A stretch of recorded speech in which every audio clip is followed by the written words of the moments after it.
रामराम शेतकरी बांधवांनो, मी ज्ञानेश्वर मुळे आपल्या सर्वांचं बळीराजा यूट्यूब चॅनलवरती हार्दिक स्वागत करतो।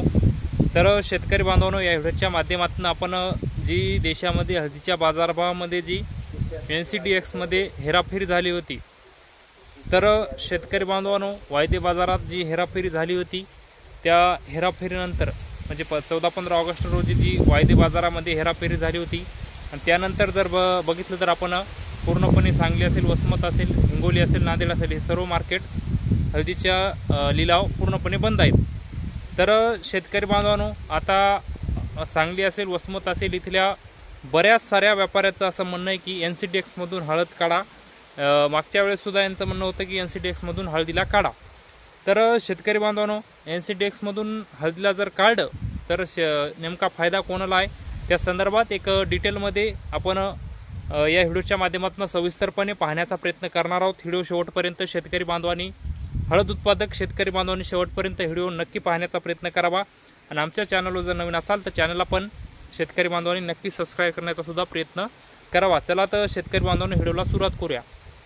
तर शेतकरी बांधवांनो, देशाच्या NCDX मार्केटमध्ये जी हेराफेरी झाली होती हळदीच्या बाजारभावामध्ये, तर वायदे बाजारामध्ये, सट्टे बाजारामध्ये जी हळदीच्या बाजारभावामध्ये जी हेराफेरी झाली होती, तर शेतकरी बांधवांनो, आपली हळद आहे ही NCDX मार्केटमध्ये।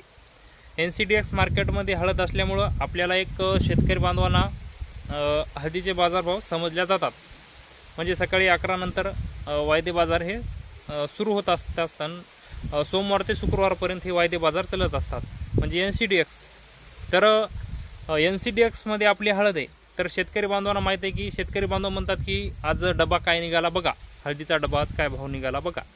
तर शेतकरी बांधवांनो, मसाल्याच्या पदार्थामध्ये आपली मराठवाड्याची किंवा आपल्या महाराष्ट्रामध्ये सर्वात जास्त आपला मराठवाडा हळद, मराठवाड्यातले हिंगोली, नांदेड हे प्रामुख्याने 2 ते 3 जिल्हे, विदर्भाचा काही भाग, मराठवाड्याचा काही भाग, सांगलीचा काही भाग हळद उत्पादनामध्ये अग्रेसर आहे। तर शेतकरी बांधवांनो, आपली हळद NCDX मध्ये, तर NCDX मध्ये देशाच्या हळदीच्या मार्केटमध्ये हेराफेरी झाली होती। म्हणजे तिथं काही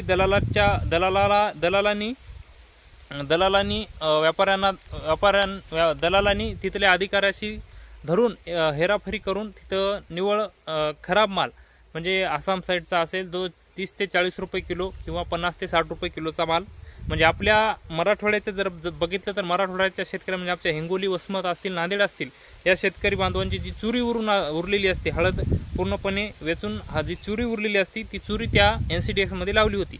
तर शेतकरी बांधवांनो, त्यामुळं आपला शेतकरी बांधवांना एकतर शेतकरी बांधवांना हळदीच्या तर शेतकरी बांधवांना तिथं जर चुरी लावलेली होती, त्या चुरी लावल्यामुळं चुरी म्हणजे निवळ खराब माल तिथल्या अधिकाऱ्याला तपासताना सापडला, निवळ खराब माल लावला होता आणि त्या खराब मालामुळं हळदीचे बाजारभाव पडू लागले। तर शेतकरी बांधवांनो, आता ते बाजारभाव पडले होते आणि शेतकरी बांधवांची हळद सरासरी डबा 12,000 ते 13,000च्या मधातच राहू लागला, 2 ते 3 महिने झाले मागचे। तर शेतकरी बांधवांनो, तिथं खराब माल लावल्यामुळे इकडे हळदीचे बाजारभाव वाढल्या जाऊ शकत नव्हते। तर शेतकरी बांधवांनो, आता बऱ्याच साऱ्या व्यापाऱ्यांचं म्हणणं आहे की हळदीला NCDX मधून काढा।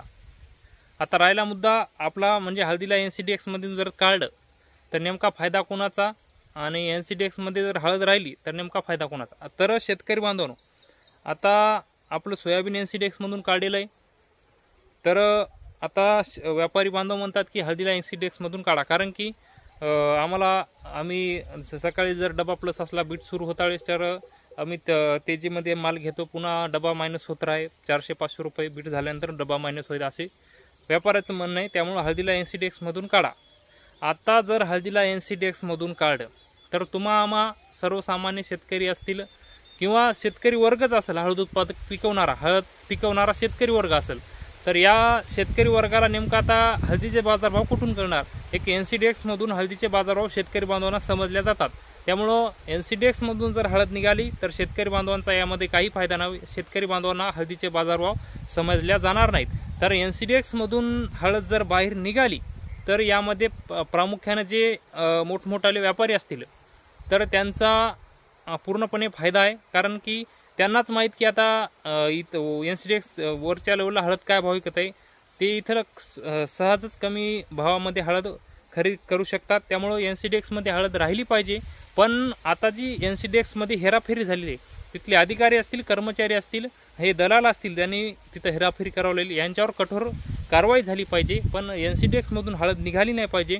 तर शेतकरी बांधवांनो, हळद ही NCDEX-मध्येच पाहिजे, वायदे बाजारातच हळद पाहिजे. कारण की आपल्या सर्वसामान्य शेतकरी बांधवांना हळदीचे बाजारभाव समजण्यासाठी आपल्याला हळद NCDEX-मध्येच पाहिजे. तर शेतकरी बांधवांनो, जी हेराफेरी झाली होती त्या अधिकाऱ्यांवर, त्या तिथल्या कर्मचाऱ्यावर किंवा या दलालावर कारवाई झाली पाहिजे. त्यानंतर पुन्हा अशी हेराफेरी करणार नाहीत.